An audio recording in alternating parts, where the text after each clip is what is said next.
1909 జనవరి 11 ఆనంద్లోని ఒక court room. ఒక lawyer ఒక కేసులో నిందితుడి తరఫున విపరీతమైన వాదనలు చేస్తున్నాడు.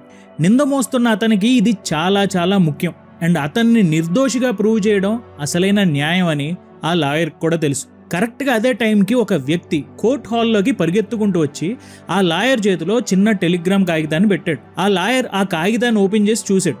అందులో ఆయనకి ప్రాణమైన భార్య అనారోగ్యంతో ముంబై హాస్పిటల్లో చనిపోయారు అని ఒక భయంకరమైన వార్త ఉంది. సో ఆ టైంలో ఒకసారి ఊహించుకోండి, ఆ సిచ్యువేషన్లో ఉన్న ఏ సాధారణ మనిషి అయినా ఏం చేస్తాడు? గుండె పగిలేలా ఏడుస్తాడు, చేతుల్లో ఉన్న ఆ ఫైల్స్ అన్ని పక్కన పాడేసి నాకింత పెద్ద కష్టం వచ్చింది, నేను కేసు వాదించలేను అని అక్కడికక్కడే బ్రేక్ డౌన్ అయిపోతాడు. కానీ ఆ లాయర్ అలా చేయలేదు.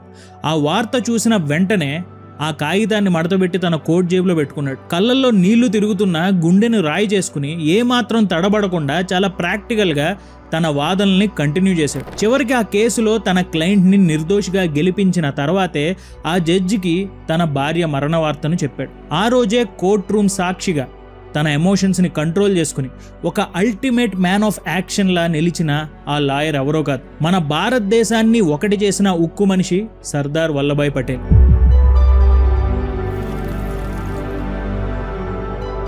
హాయ్ ఫ్రెండ్స్, ఎలా ఉన్నారు? చాలా ఓల్డ్ ఫేమస్ అయిన పుస్తకం ద డైలీ స్టాయ్. ఇది నా ఫేవరెట్ పుస్తకం. మీలో ఎవరైనా సరే చదవలేదనుకుంటే ఒకసారి తప్పకుండా ఈ పుస్తకాన్ని చదవండి. ఎందుకంటే ఈ పుస్తకంలో నాకు బాగా నచ్చిన పాయింట్ ఏంటంటే ఇందులో 366 మెడిటేషన్స్ అని ఉంటుంది. అంటే మీరు డైలీ ఒక మెడిటేషన్ చదువుతూ వెళ్ళొచ్చు. మెడిటేషన్ అంటే ఇందులో ఉన్న పాయింట్.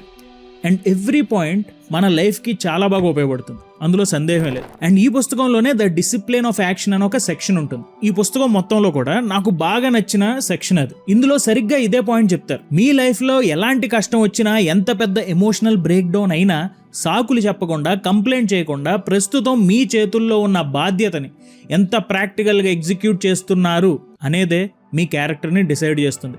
దీన్నే స్టాయిక్ ఫిలాసఫీలో ప్రాగ్మాటిజం అని అంటారు. అందుకే ఈరోజు ఈ వీడియోలో మన బద్ధకాన్ని, మనలో ఉండే సాకులు చెప్పే అలవాటుని కంప్లీట్గా తుడిచేసే, మనల్ని ఒక మ్యాన్ ఆఫ్ యాక్షన్గా మార్చే కొన్ని టాప్ ప్రాక్టికల్ రూల్స్ ఈ పుస్తకంలో నుంచి ద డిసిప్లిన్ ఆఫ్ యాక్షన్ అనే ఒక సెక్షన్ నుంచి మనం తీసుకుంటున్నాం. సో వీడియో చివరిదాకా చూడండి.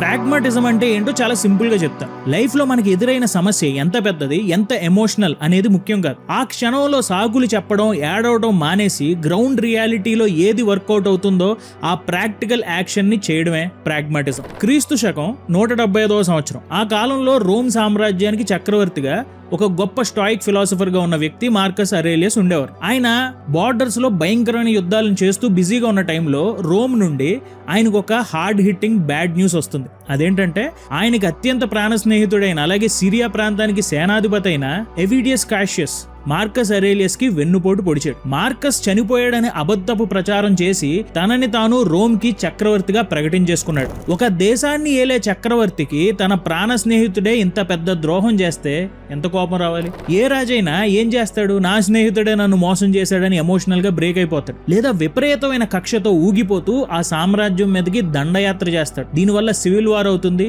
ఉన్న జనాలు ఇంకా నష్టపోతారు. కానీ మార్కస్ అరేలియస్ ఆ ఎమోషన్స్ లో కొట్టుకుపోకుండా ఒక పక్కా స్టాయిక్ లాగా చాలా ప్రాక్టికల్గా ఆలోచించాడు. ఆయన దగ్గర ఉన్న సైనికుల్ని పిలిచి ఒకే ఒక మాట చెప్పాడు: ప్రస్తుతం మన ముందున్న రియాలిటీ ఇది. ఎవిడియస్ తప్పు చేశాడు, కానీ అతని కోసం మనం రోమ్ ప్రజల రక్తాన్ని చిందించకూడదు. నా ముందున్న ఒకే ఒక ప్రాగ్మాటిక్ యాక్షన్ రక్తపాతం జరగకుండా ఈ సమస్యని సాల్వ్ చేయడం. ఆయన ఏమాత్రం టైం వేస్ట్ చేయకుండా తన సైన్యంతో సిరియా వైపు ప్రయాణం అయిపోయాడు.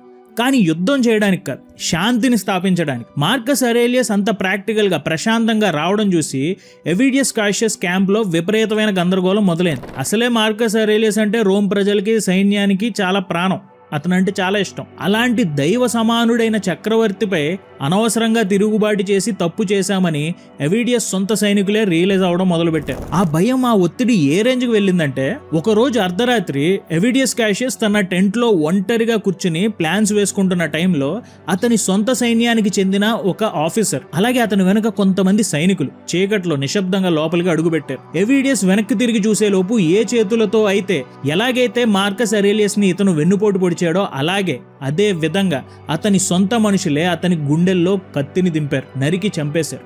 చివరికి రోమ్ నగరంలోని ప్రజలు సైనికుల ఒక్క రక్తబొట్టు కూడా కింద పడకుండా, యుద్ధం దాకా వెళ్లకుండా కేవలం మార్కస్ అరేలియస్ తీసుకున్న ఆ ప్రాక్టికల్ డిసిప్లిన్ యాక్షన్ వల్లే ఆ ద్రోహి చనిపోయాడు. సమస్య వచ్చినప్పుడు కోపంతో ఊగిపోకుండా, సాకులు వెతక్కుండా, గ్రౌండ్ రియాలిటీని బట్టి ప్రాక్టికల్ గా యాక్ట్ చేయడం వల్లే మార్కస్ అరేలియస్ రోమ్ సామ్రాజ్యాన్ని కాపాడటమే కాదు, చరిత్రలోనే one of the most powerful and respected leader గా నిలిచాడు. స్టోయిక్ ఫిలాసఫీ మనకి నేర్పించేది ఇదే. Pragmatism is knowing what works and having the courage to do it.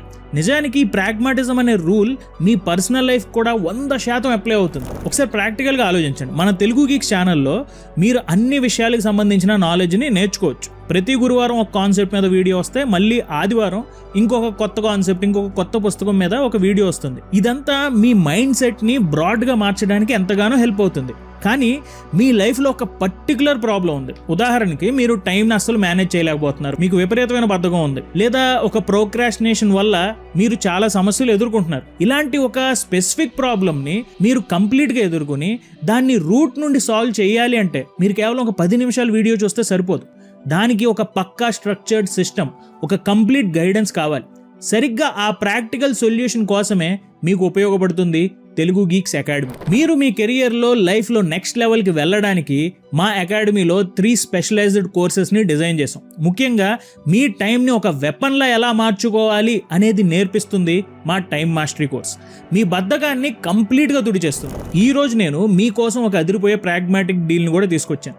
అంటే ఈ సండే రాత్రి వరకు మాత్రమే మన తెలుగు గీక్స్ అకాడమీలోని టైం మాస్టరీ కోర్స్తో పాటు ప్రతి ఒక్క కోర్స్ కేవలం 899కే మీకు లభిస్తుంది. సో మీ లైఫ్లో ఇలాంటి ఒక ప్రాబ్లం ఉంది, నేను దీన్ని రూట్ కాజ్ నుంచి సాల్వ్ చేయాలి అనుకుంటే కింద డిస్క్రిప్షన్లో ఉన్న లింక్ని ఇప్పుడే క్లిక్ చేసి తెలుగు గీక్స్ అకాడమీలో మీకు నచ్చిన కోర్సుని సెలెక్ట్ చేసుకోండి. ఆ సబ్జెక్ట్ మీద పూర్తి విషయాన్ని నేర్చుకుని మీ లైఫ్లో ఒక అల్టిమేట్ మ్యాన్ ఆఫ్ యాక్షన్లా మారండి. అండ్ గుర్తుంచుకోండి, ఈ ఆఫర్ కేవలం ఆదివారం వరకే. Back to the video. 1965 సంవత్సరం ఆగస్టు 9వ తేదీ సింగపూర్ చరిత్రలోనే ఇదొక చీకటి రోజు. అప్పటి వరకు మలేషియాలో భాగంగా ఉన్న సింగపూర్ని అక్కడి పొలిటికల్ గొడవల వల్ల మలేషియా పార్లమెంట్ బలవంతంగా సింగపూర్ని విడతీసి బయటకు నెట్టేసింది. ఆ రోజు లీ కువాన్ యూ ప్రెస్ మీట్ పెట్టి టీవీ లైవ్లో ఏడ్చారు. ఎందుకంటే అప్పట్లో సింగపూర్ అనేది ఒక బురద గుంట లాంటి చిన్న దీవి. సొంతంగా సైన్యం లేదు, ఇండస్ట్రీస్ లేవు, తినడానికి తిండి లేదు, చివరికి తాగడానికి మంచినీళ్ళు కూడా మలేషియా మీద డిపెండ్ అవ్వాలి. నా దేశం సర్వనాశనం అయిపోయింది, రేపు మా ప్రజల భవిష్యత్తు ఏంటి అనే ఒక విపరీతమైన స్ట్రెస్ వల్ల ఆయన ఏడ్చారు. ఆ క్షణంలో ఆయన ప్లేస్లో ఎలాంటి పొలిటీషియన్ ఉన్నా ఏం చేస్తాడు? మలేషియా వాళ్ళు మనకి అన్యాయం చేశారు అని గతం గురించి ఏడుస్తూ కూర్చుంటారు, లేదా రేపు మన దేశం మునిగిపోతుంది అని భయపడి గివప్ ఇచ్చేస్తారు, దేశాన్ని వదిలి పారిపోతారు. కానీ లీ కువాన్ యూ కేవలం కొద్ది నిమిషాల్లోనే ఆ ఎమోషన్స్ నుంచి బయటకు వచ్చేసారు. ఒక పక్కా స్టాయిక్ లాగా రైట్ నో మైండ్ సెట్ ని అప్లై చేశారు. ఆయన తన బ్రెయిన్ కి ఒకే ఒక్క మాట చెప్పారు, జరిగిందేదో జరిగింది, గతాన్ని మార్చలేం, రేపేమవుతుందో అని భయపడినా లాభం లేదు. సో రైట్ నౌ, ఈ క్షణంలో నా చేతుల్లో ఉన్న పనేంటి? ఈ దీవిని ప్రపంచంలోనే most safest and most business friendly ప్లేస్గా మార్చడం, ఇదే నా చేతుల్లో ఉందని డిసైడ్ అయ్యారు.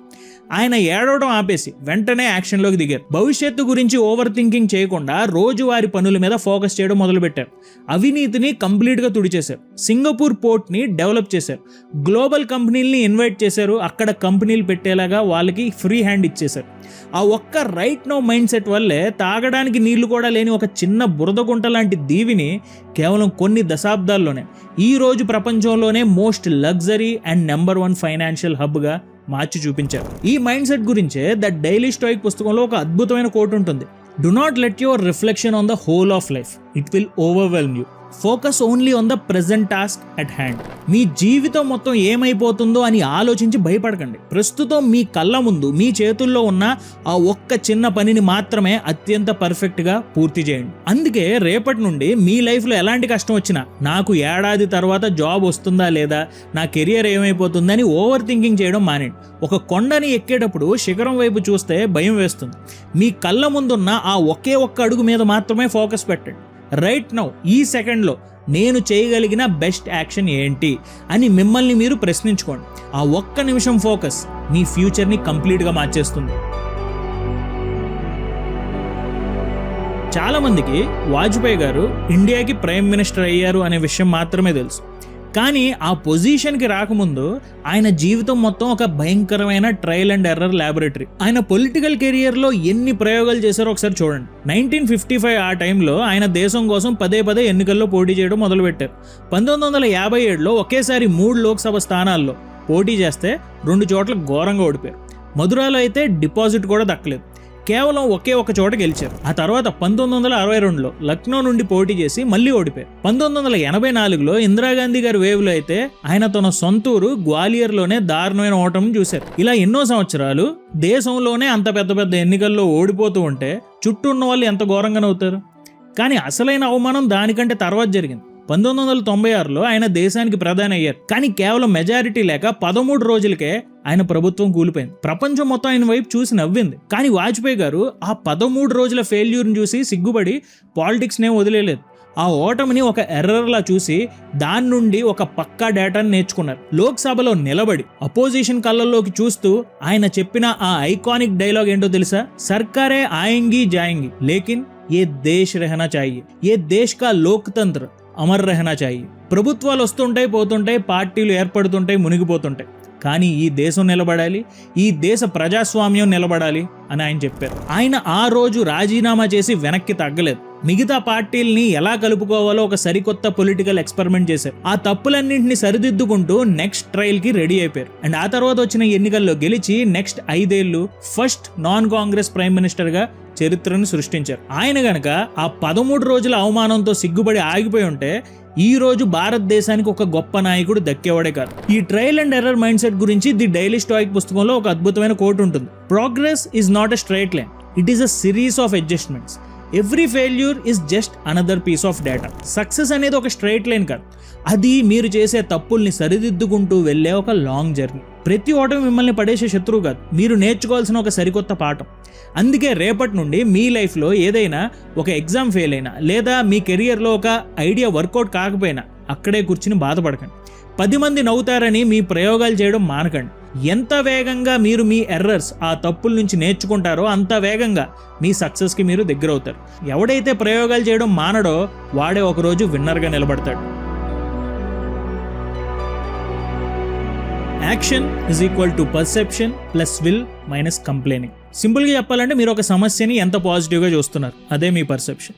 దాన్ని సాల్వ్ చేయాలనే మీ సంకల్పం ఎంత బలంగా ఉంది, అదే మీ విల్. ఈ రెండిటిలో నుంచి మీ సాకులు లేదా కంప్లైంట్స్ని మైనస్ చేస్తే వచ్చేదే అసలైన యాక్షన్. మీ లైఫ్లో సాకులు ఎంత తక్కువగా ఉంటే మీ యాక్షన్ అంత పవర్ఫుల్గా ఉంటుంది. దీనికి ప్రపంచ చరిత్రలోనే one of the most miraculous leader, ఆఫ్రికాలోని రువాండా దేశ ప్రెసిడెంట్ పాల్ కగామే.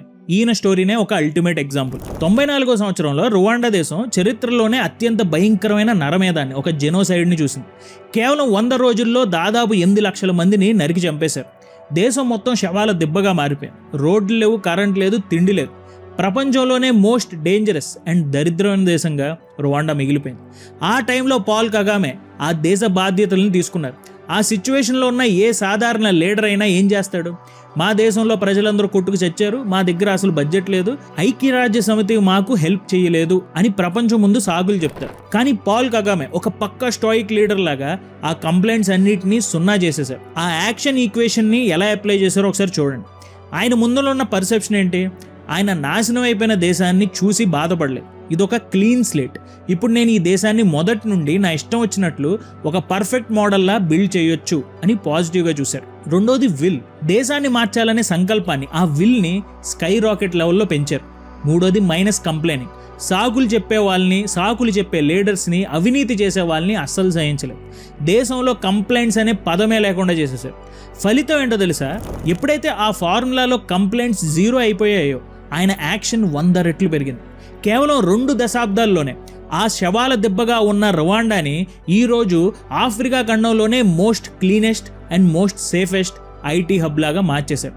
ఆఫ్రికన్ సింగపూర్గా దాన్ని మార్చి చూపించారు.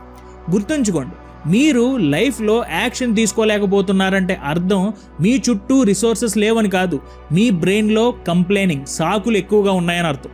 రేపటి నుండి మీ లైఫ్లో సాకులను మైనస్ చేయండి. ఆటోమేటిక్గా మీ యాక్షన్ ఒక వెపన్లా మారిపోతుంది.